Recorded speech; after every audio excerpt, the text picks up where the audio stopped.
Hello dear student, स्वागत है आपका द नर्व अकेडमी में। हमारी जो है बायोलॉजी की कक्षाएं चल रही है जिसमें हम डाइजेस्टिव सिस्टम यानी कि पाचन तंत्र के बारे में जान रहे हैं। सबसे पहले हमने जाना था जो ऑर्गन होते हैं यानी कि पाचन में जो जो अंग कार्य करते हैं उनके बारे में हमने जाना था। इसके बाद हमने जाना था मुख गुहा यानी कि बकल कैविटी के जाना था, जिसके अंतर्गत टीथ, टंग और सलाइवरी ग्लैंड्स को हमने जाना। यदि आपने अभी तक इनके बारे में नहीं पढ़ा है तो आप पिछली जो कक्षाएं हैं उनमें जाके देख सकते हैं। हमने अच्छे से एनिमेशन के माध्यम से सभी चीज़ के बारे में जाना है। आज हम जानेंगे ग्रास नली यानी कि ईसोफेगस के बारे में। तो क्या है ग्रास नली?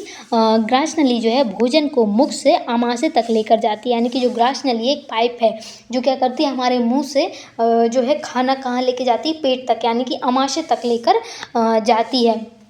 इसमें जो ग्रास नली, इसमें कोई भी पाचन का कार्य नहीं होता है। ये इसमें केवल ग्रास नली केवल परिवहन कराती है, यानी कि इसमें सिर्फ खाना जाता है, इसमें पाचन नहीं होता है। जैसे हमने देखा था कि मुख में क्या है, पाचन होता है, लेकिन ग्रास नली में कोई भी पाचन नहीं होता है। जो हमारा खाना जो लेके जाती है वो कैसे लेके जाती है, तो वो लेके जाती है क्रम कुंचन द्वारा। क्रम कुंचन क्या होता है? जैसे खाना आप खाना खा रहे हैं, यदि आप सीधे बैठ के खाना खा रहे हैं तो आपका खाना कहाँ जा रहा है? पेट में। क्या आप उल्टे होकर खाना खाएंगे तो क्या वो बाहर आएगा? नहीं आएगा। क्यों? क्योंकि ग्रास नली जो है क्रम कुंचन करती है। क्रम कुंचन का अर्थ होता है जैसे ये खाना है, ये आगे गया तो पीछे से क्या हो गया, जो नली है वो सिकुड़ जाती है, उसमें क्या हो जाता है, संकुचन हो जाता है और आगे क्या है, फैल जाती है। तो इसको ये बोलते हैं क्रम कुंचन।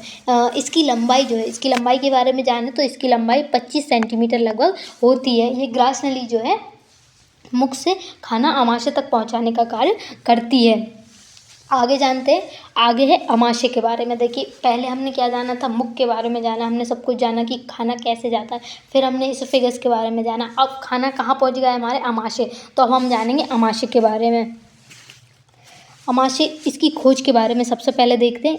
आमाशय की खोज जो है 1822 में एलेक्सिस सेंट मार्टिन ने की थी। यानी कि जो आमाशय, इसके बारे में हमें जानकारी किसने दी थी? तो एलेक्सिस सेंट मार्टिन ने हमें इसके बारे में बताया। तो जो हमारा आमाशय है, आमाशय कैसे जे आकृति का होता है, जैसे कि आपको दिख रहा होगा आकृति कैसी है, जे समान जो है हमारा आमाशय होता है। तो इसको जो है एग्जाम में भी पूछा जाता है कि आमाशय किस आकार का होता है, तो इसका जो आकार है वो जे के समान होता है। जैसे ही हमने खाना खाया, हम बोलते ना कि पाचन हमारा 4 से 5 घंटे यानी कि बहुत टाइम लग जाता है पाचन में, ऐसा हम जानते हैं। तो खाना कहाँ रुक कर रह जाता है? खाना लगभग 4 से 5 घंटे जो है आमाशय में रुका हुआ रहता है। जो हम खाना खाते हैं ना, वो लगभग 4 से 5 घंटे तक आमाशय में रहता है। आमाशय में क्या होता है, उसका पाचन होता है। आमाशय के मुख्य 3 भाग होते हैं। जो हमारा आमाशय है, जैसे कि ये आमाशय, ये हमारा आमाशय, ये इसके 3 भाग होते हैं। कौन कौन से 3 भाग होते हैं वो हम आगे जानेंगे। इसके अंदर जठर ग्रंथियाँ पाई जाती है। जो आमाशय, इसके अंदर कौन सी ग्रंथियाँ पाई जाती है? तो जठर ग्रंथियाँ पाई जाती है। जठर ग्रंथि पाचन में कार्य करती है, ये भी हम इसके बारे में भी हम आगे जानेंगे। जठर ग्रंथि, जो जठर ग्रंथि है, इसमें 3 प्रकार की कोशिकाएं पाई जाती हैं। यानी कि आमाशय की आकृति, सबसे पहले हम देखते हैं आमाशय की आकृति कैसी है, जे आकार की है। इसमें खाना लगभग 4 से 5 घंटे तक रहता है और इसके 3 भाग होते हैं। यानी कि इस पूरी को 3 भाग में, जैसे 1, 2, 3 ऐसे 3 भाग में बांटा गया है। इसके अंदर क्या है, इसके अंदर क्या पाया जाता है? यानी कि इसके अंदर जो है जठर ग्रंथियाँ पाई जाती है। जठर ग्रंथि क्या है, इसके बारे में हम जानेंगे। इसमें 3 प्रकार की कोशिकाएं पाई जाती है। यानी कि जो जठर ग्रंथि है उसके अंदर 3 प्रकार की क्या पाई जाती है? कोशिकाएं, यानी कि सेल जो है पाई जाती है। किसमें? जठर ग्रंथि के अंदर पाई जाती है। आगे ये यहाँ पे आपको इमेज के माध्यम से भी बताया गया। ये आपका आमाशय है। आमाशय में गैस्ट्रिक जूस पाया जाता है, कायम। मैंने आपको जैसे हमने ऊपर देखा था, जब हमारे भोजन मुख में रहता है तो हम क्या बोलते हैं उसको? बोलस बोलते हैं। वैसे ही अब भोजन कहाँ गया? आमाशय में आ गया। तो आमाशय में जो है भोजन को क्या बोला जाता है? कायम बोला जाता है। वहीं इसके बाद ग्रास नली, ऊपर इसके क्या है, ग्रास नली जो है इसोफेगस है। इसके बाद ये नीचे किससे? स्मॉल इंटेस्टाइन से कनेक्ट है। पेट की परत अत्यधिक सुरक्षा, जो आमाशय है इसकी जो परत है वो कैसी है? सुरक्षात्मक है। अब हम आगे जानते हैं। आगे जैसे मैंने आपको बताया था आमाशय के कितने भाग हैं? 3 भाग हैं। 3 पार्ट्स ऑफ स्टमक। तो जाइए जानते हैं। जैसे आमाशय सबसे ऊपर किससे कनेक्ट होता है? इसोफेगस यानी कि ग्रास नली। हमने देखा कि इसमें क्या होता है? क्रम कुंचन होता है। इसके बाद जो है ये आता है कार्डियक। इसके 3 भाग कौन कौन से? पहला है कार्डियक, इसके बाद है फंडस और दूसरा है पाइलोरिक। ये तीनों भाग में जो है आता है। सबसे पहले खाना जो प्रवेश करता है वो होता है कार्डियक भाग में। ये जो आपको दिखाई दे रहा है जो किससे कनेक्ट है, इसोफेगस यानी कि ग्रास नली। आपसे पूछ सकते हैं कि जो अमाशय है वो किस से ऊपर की तरफ किससे कनेक्ट रहता है, तो किससे रहता है, ग्रास नली से। वहीं नीचे की तरफ एक छोटी आंत यानी कि स्मॉल इंटेस्टाइन से रहता है कार्डियक। ये ग्रास नली जुड़ती है, जैसे मैंने आपको बताया कि ग्रास नली से जुड़ता है कौन सा, कार्डियक भाग। भोजन प्रवेश करता है यानी कि भोजन का प्रवेश द्वार किसमें, अमाशय में कौन सा है, तो कार्डियक है। वहीं बात करें फंडस की, ये भोजन का संग्रह होता है। यहाँ पे क्या होता है, भोजन का संग्रह। तो जैसे हमने जाना कि जो भोजन जो है अमाशय में 4 से 5 घंटे रहता है, तो वो कहाँ पे रहता है, फंडस में रहता है। इसके बाद आता है पाइलोरिक। अमाशय का जो अगला भाग है वो है पाइलोरिक। पाइलोरिक क्या करता है, भोजन छोटी आंत में जाता है। पाइलोरिक स्फिंक्टर यानी कि नियंत्रण करता है। जैसे कि हमने देखा 4 से 5 घंटे भोजन रहता है, अब उसको नियंत्रण कौन करता है, पाइलोरिक करता है। यानी कि हाँ, अब उसको छोटी आंत में भेज देना चाहिए। तो इसका जो कनेक्शन है पूरा कौन करता है, पाइलोरिक करता है।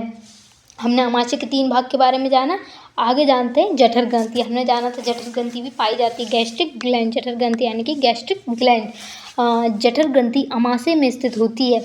इसमें मुख्यतः 3 प्रकार की कोशिकाएं पाई जाती है। जैसे कि हमने इंट्रो में जाना था कि जठर ग्रंथि में कितने प्रकार की कोशिकाएं पाई जाती है, 3 प्रकार की कोशिकाएं पाई जाती है। जठर ग्रंथि में 3 प्रकार की कोशिकाएं पाई जाती है। कौन कौन सी होती है, चलिए जानते हैं। सबसे पहली जो है वो आती है मुख्य कोशिका, जिसे चीफ सेल कहा जाता है। दूसरी आती है पैराटाइल यानी कि पेरिटल जिसे भी कहा जाता है। इसके बाद तीसरी आती है म्यूकस कोशिका, म्यूकस सेल आती है। तो सबसे पहले हम जानेंगे चीफ सेल यानी कि मुख्य कोशिका के बारे में। जो मुख्य कोशिका चीफ सेल है, इसका एक और अन्य नाम भी है पैप्टिक कोशिका। ऐसा है कि यदि आपको मुख्य कोशिका से मिले या फिर हो सकता है चीफ सेल से मिले या पैप्टिक कोशिका से भी मिल सकता है। ऐसा नहीं है, चीफ सेल है इसको हिंदी में लिखकर भी दे सकता है। साइंस में क्या है, हिंदी इंग्लिश दोनों को लेकर चलना रहता है, क्योंकि जो है आप एकदम हिंदी में भी नहीं जान सकते, एकदम इंग्लिश में भी नहीं जान सकते, इसमें दोनों में जानना रहता है। तो मुख्य कोशिका यानी कि चीफ सेल का अन्य नाम क्या है, पैप्टिक कोशिका। ये क्या करता है, मुख्य कोशिका में पेप्सिनोजन होता है। जो मुख्य कोशिका है वो क्या करती है, पेप्सिनोजन एक अक्रिय अवस्था में एक एंजाइम पाया जाता है। एंजाइम के बारे में हमने जाना था अगली क्लास में। एंजाइम क्या होता है, ये हमने जो क्लास हुई है पहले उसमें हमने इसके बारे में जाना था कि एंजाइम क्या होता है। तो ये क्या करती है, जो मुख्य कोशिका होती है, जो चीफ सेल होती है, वो क्या करती है, पेप्सिनोजन एक एंजाइम होता है, उसको क्या करती है, स्त्रावित करने का कार्य करती है। यानी कि जठर ग्रंथि के अंतर्गत 3 कोशिकाएं आती है, जिसमें पहली है मुख्य कोशिका। ये क्या करती है, पेप्सिनोजन रिलीज करती है। वहीं आती है पेरिटल सेल, दूसरी आती है पेरिटल सेल। इसका अन्य नाम क्या है, ऑक्जेटिक या पार्श्व कोशिका। यानी कि इसके भी 2 नाम है, ऑक्जेटिक या पार्श्व कोशिका। आप पेरिटल, ऑक्जेटिक और पार्श्व कोशिका, आपको तीनों में से कोई भी नाम मिल सकता है। ये क्या कार्य करती है, तो हाइड्रोक्लोरिक अम्ल स्त्रावित करती है। ये क्या करती है, HCl का स्त्रावित करती है। कौन, पेरिटल सेल, यानी कि जिसे ऑक्जेटिक और पार्श्व कोशिका भी कहा जाता है। वहीं बात करें तीसरी सेल यानी कि म्यूकस कोशिका, ये क्या करती है, ये श्लेष्मा स्त्रावित करती है, जो पेट की भीतरी दीवार को एसिड एंजाइम से सुरक्षा प्रदान करता है। म्यूकस कोशिका श्लेष्मा स्त्रावित करती है। क्या कार्य करता है, जैसे कि HCl हाइड्रोक्लोरिक अम्ल, ये क्या करता है, बहुत ही तेज रहता है, जिससे कि जो हमारी म्यूकस जो होता है वो क्या करता है कि हमारा पेट को जलने से बचाता है। जैसे आपको भूख लगती है तो आपके पेट में जलन होती है ना, वो इसी कारण होती है। लेकिन क्या मैक्स टू मैक्स उसे श्लेष्मा स्त्रावित होता है, जिससे आपके पेट को सुरक्षा मिलती है। वहीं एंजाइम से भी इसमें सुरक्षा मिलती है। वहीं हम जानते हैं जो हाइड्रोक्लोरिक अम्ल है, इसके कार्य के बारे में जानते हैं। ये सबसे एक पाचन में एक मुख्य क्रिया कार्य करता है। कौन, HCl। तो ये क्या करता है, सूक्ष्म जीव को नष्ट करने का कार्य करता है।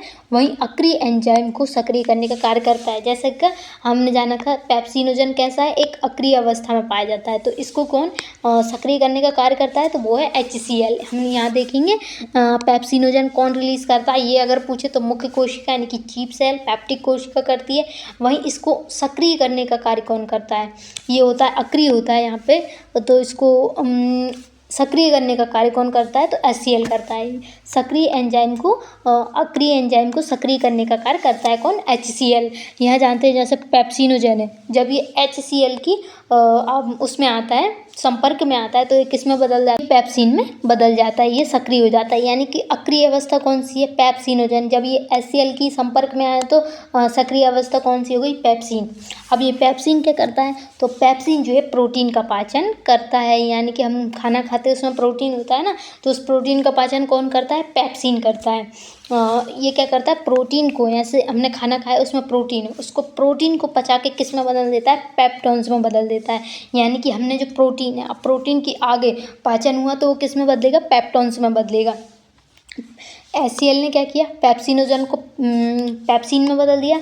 वहीं पेप्सिन ने क्या किया, जो प्रोटीन है, प्रोटीन को पेप्टोन्स में बदल दिया। आपसे ऐसे क्वेश्चन बना के भी पूछ सकता है कि HCl किसको किस में बदलने का कार्य करता है, वहीं पेप्सिन क्या करता है।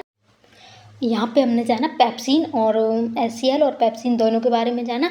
आगे जानते हैं, आगे यहाँ पे आपको डायग्राम के माध्यम से बताया गया है, जिसमें जठर ग्रंथि की तीनों कोशिकाओं के बारे में है, जो जिनके बारे में हम अच्छे से जान लिया है। अब हम नेक्स्ट क्लास में इसके आगे का जानेंगे। आपको क्लास कैसी लगी आप ज़रूर बताइएगा। तब तक के लिए धन्यवाद।